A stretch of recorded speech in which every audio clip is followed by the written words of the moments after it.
జనార్దనాచారి మరియు అతని అనుచరులు, తెలుగు దేశం బడాక రాజకీయ నాయకులు, తను అనుచరులు మహేష్, తెలుగు మహేష్, ఉడ్డ నాగేశ్వరరావు, దేవేంద్ర ఆచారి మా ప్లాట్లను కబ్జా చేయాలని ప్రయత్నాలు చేయడం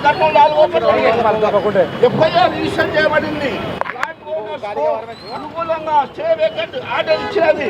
తెలుగుదేశం నాయకులు గుండాలు మా సరుకులు పెట్టి మా ప్లాట్లలో మమ్మలను వెళ్లకుండా వారణాయుధాలతో అడ్డుకుంటున్నారు. ప్రస్తుతము డిపార్ట్మెంట్ లో అన్ని ప్రయత్నాలు చేస్తున్నారు. మేము అందరము సామాన్య మధ్యతరగతి కుటుంబాలకు చెందిన వాళ్ళము. మండలం 292 సర్వే నంబరు. దీంట్లో 1985లో మున్సిపల్ కార్పొరేషన్ చే అప్రూవల్ అయిన ఎల్పీ నంబర్లో మేము ప్లాట్లు ఒక 20 గత 1980 నుంచి మేము కొనుక్కొని దాంట్లో మా ఆధీనంలో ఉన్నాయన్నమాట.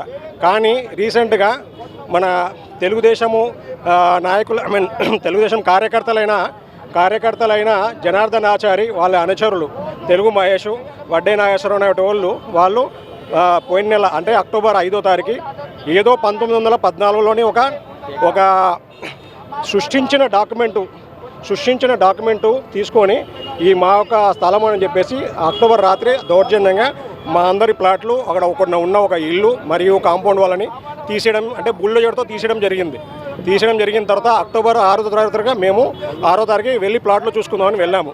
కానీ అప్పటికే మొత్తం వాళ్ళ మనుషులతో మొత్తం దాన్ని సదరం చేసి క్లీన్ చేయడం జరిగింది. దాని తర్వాత మేము వాళ్ళ మీద ఎఫ్ఐఆర్ రైజ్ చేశాము. దాని తర్వాత సదరు మన జనార్దన్ ఆచార్య గారు వాళ్ళ మామైన జనార్దన్ ఆచార్య వాళ్ళ తాత అయిన దంగేచారి అనే మనిషితో మాకి కోర్టు నోటీస్ ఇచ్చి ఇంజంక్షన్ ఆర్డర్ తెచ్చుకున్నారు. కానీ మేము 10 రోజుల కిందట ఆ ఇంజంక్షన్ అండ్ స్టే ఆర్డర్ని కూడా వెకేట్ చేయించాము. ఆ వెకేట్ చేసిన పిదప కూడా ఆ యొక్క స్థలాన్ని వాళ్ళు కబ్జా చేయాలని దాంట్లో చూస్తున్నారు, వాళ్ళ ఆధీనంలోకి తీసుకోవాలని చూస్తున్నారు. అక్కడ ఒక కొట్టము మరియు ఫెన్సింగ్ మొత్తము వేసి కోట్ల విలువైన స్థలాన్ని వాళ్ళు కబ్జా చేయాలని ప్రయత్నిస్తున్నారు. మేమందరం సామాన్య మధ్యతరగతి మనుషులము. మాకు ఈ యొక్క ప్లాట్లే మా యొక్క పిల్లల చదువులకు మరియు వాళ్ళ వివాహాలకు అవి కోసమే తీసిపెట్టుకునేది. కావున మాకు ప్రభుత్వం తరపు నుంచి కానీ మేము కలెక్టర్ గారికి దీని గురించి విన్నపం ఇవ్వడం జరిగింది.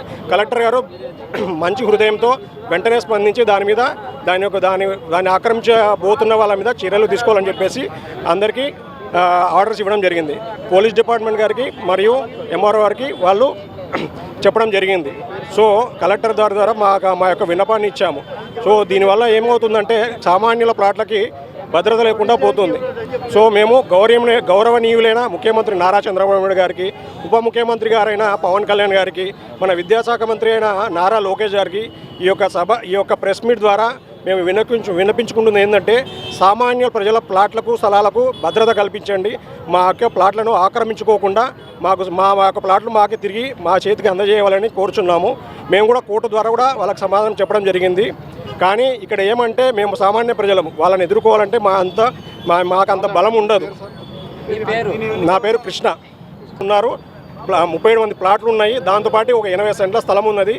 ఓకే, ఇవన్నీ దాంట్లో ఆల్రెడీ ఇప్పటికే అదే సర్వే నెంబర్లో మున్సిపల్ కార్పొరేషన్ చే అప్రూవ్ కాబడిన 8 ఇళ్ళు కూడా నిర్మించినారు. ఎప్పుడో ఏమండి స్టేషన్లో మేము కంప్లైంట్ ఇవ్వడం కూడా జరిగింది. దాని తర్వాత వాళ్ళు దాని మీద కోర్టుకు వెళ్ళడం జరిగింది. మేము కూడా కోర్టుకు వెళ్ళడం కూడా జరిగింది. కానీ మేము అడుగుతుంది ఏంటంటే మున్సిపల్ కార్పొరేషన్లో ఎల్పీ అప్రూవల్ అయిన దాన్ని 1914 సంవత్సరం అంటే 112 ఏళ్ల కిందట ఉన్న డాక్యుమెంట్ని తీసుకొచ్చి ఇది 112 ఏళ్ల కిందట ఉన్న డాక్యుమెంట్ని, అది డాక్యుమెంట్ కూడా కాదు, అది డాక్యుమెంట్ సృష్టించిన డాక్యుమెంట్ని తీసుకొచ్చి ఇప్పుడు ఇది మాది స్థలం అంటే ఇన్నేళ్ళు మేము మా పిల్లల కోసమే దాచుకున్న ప్లాట్లని ఇంత అన్యాయంగా చేస్తే మేము ఎక్కడికి పోవాలా? రేపు మా పరిస్థితి అయింది. ఆల్రెడీ పిల్లల చదువులకు ఒకరు లోన్ పెట్టి చదువు చెప్పించుకోవాలని చూస్తుంటే అది కూడా ఆగిపోయింది. కొంతమంది దాని మీద లోన్లు తీసుకొని పిల్లల్ని ఫారిన్ కూడా పంపించినారు. లోన్లు ఎలా ఇచ్చినారు? ఆ ఇళ్ళకి పర్మిషన్ కూడా ఇచ్చినారు కదా మున్సిపాలిటీ వాళ్ళు. సో మేము ఇప్పుడు పత్రికా ప్రముఖంగా తెలియజేయడం ఏమనగా నా పేరు కృష్ణ అండి. మేము చాలా